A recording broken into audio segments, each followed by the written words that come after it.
मुंबईमध्ये जरांगे पाटील दाखल झालेले आहेत. एकंदरीत फडणवीस सरकारकडून त्यांच्यावरती दबाव तंत्र टाकलं जातंय का? कारण त्यांना आजच्या एका दिवसाची परवानगी देण्यात आली आंदोलनाची.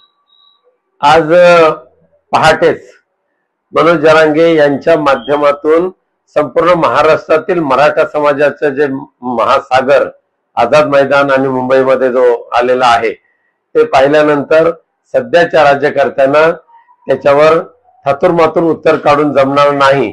एक ठोस निर्णय घ्यावाच लागेल आणि आरक्षणाचे जे विषय जे आहे, ज्या मर्यादा वाढवण्याची जी गरज आहे ते मर्यादा वाढवण्याची जबाबदारी राज्य सरकारने केंद्र सरकारच्या माध्यमातून पूर्ण करावी.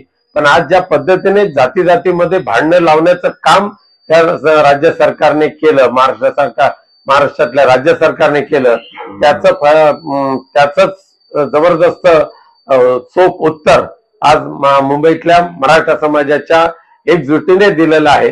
तर भविष्यामध्ये मराठा समाजाला आरक्षण असेल, धनगर समाजाचं आरक्षण असेल, पण कुणबी मराठा याच्यामध्ये भांडण न लावता एक चांगल्या पद्धतीने तोडगा काढण्याची आवश्यकता आहे. आणि तो सर्वस्वी अधिकार लोकशाहीमध्ये संसदेला दिलेला आहे. त्याच्या मार्गाने मराठा आरक्षणाचा प्रश्न सोडवावा अशी माझी म्हणणं आहे. जरांगे पाटील या आंदोलनानंतर यशस्वी होतील असा विश्वास वाटतोय.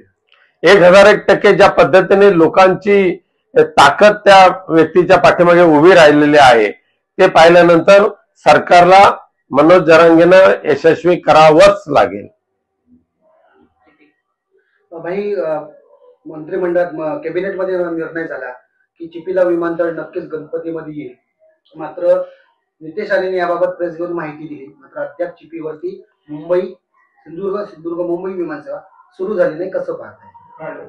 बघा, महाराष्ट्राच्या मंत्रिमंडळामध्ये चिपी विमानतळाच्या संदर्भात निर्णय करण्याचा तसा अधिकारच नाही महाराष्ट्राच्या कॅबिनेटला. कारण चिपी विमानतळ पूर्णपणे कार्यान्वित झाला होता. अथक प्रयत्नातून तो करून घेतला होता केंद्राने राज्य सरकारच्या माध्यमातून. आणि आता पूर्णपणे केंद्राच्या हवाई वाहतूक मंत्र्यांच्या अखत्यारीतला तो प्रश्न आहे.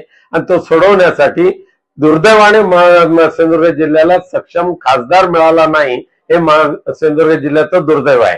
त्यामुळे चिपी विमानतळाच्या ह्या 26 ऑगस्टला 2 वर्ष बंद होऊन 2 वर्ष पूर्ण होतील आणि सिंधुदुर्गवासियांच्या पदरी पुन्हा एकदा ते कातळवण पाहायची वेळ आलेली आहे.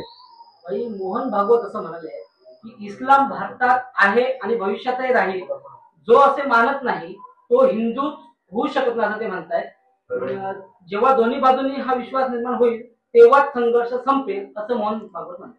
आदरणीय मोहन भागवतांनी ही जी शिकवणूक जी आहे ही भारतीय जनता पक्षाच्या मंत्रिमंडळामध्ये असणाऱ्या सिंधुदुर्ग जिल्ह्याचे पालकमंत्री म्हणवणाऱ्या नितेश राणेंना सांगावी आणि त्यांना हे उपदेशाचे डोस पाजावेत. कारण ज्या पद्धतीने सध्या काही जण धर्मांध होऊन धर्मामध्ये जाती जातीमध्ये आग लावण्याचं काम करतात, त्याच्यामध्ये नितेश राणे अग्रेसर आहेत. आणि त्यामुळे मोहन भागवत सरांचं हे जे वक्तव्य आहे त्याच्यावर मी काय बोलू इच्छित नाही. पण त्यांच्याच मार्गदर्शनाखाली चाललेला भाजप आणि त्यांची काही लोक कशा पद्धतीने द्वेष पसरवत आहेत त्याकडे त्यांनी गांभीर्याने पाहिलं तर अधिक चांगलं होईल. 75व्या वर्षी निवृत्त होण्याच्या मुद्द्यावर मोहन भागवतांनी पलटी मारली आहे. हे असं म्हणतायत की मी असं कधी म्हटलं नाही की 75 वर्ष निवृत्त व्हावे, पंतप्रधान असतील किंवा आपण स्वतः असतील. ते म्हणतात की असं मी कधी म्हटलं नाही. दुर्दैव आहे देशाचं. खरं म्हणजे अनेक वेळेला या पद्धतीचं वक्तव्य बाहेर आलेलं आहे, वर्तमानपत्रातून प्रसिद्ध झालेलं आहे.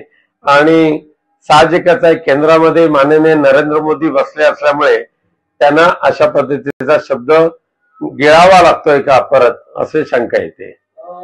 दिल्लीचे मुख्यमंत्री अरविंद केजरीवाल यांनी असं एक वक्तव्य केलंय की नॅशनल हेराल्ड प्रकरणात काँग्रेस आणि भाजप यांचं संगनमत आहे, तर एकाही काँग्रेस नेत्याला अटक झाली नाही असं ते म्हणतात. त्यावर मी आता काय बोलू इच्छित नाही, पूर्ण अभ्यासांतीच बोलेन.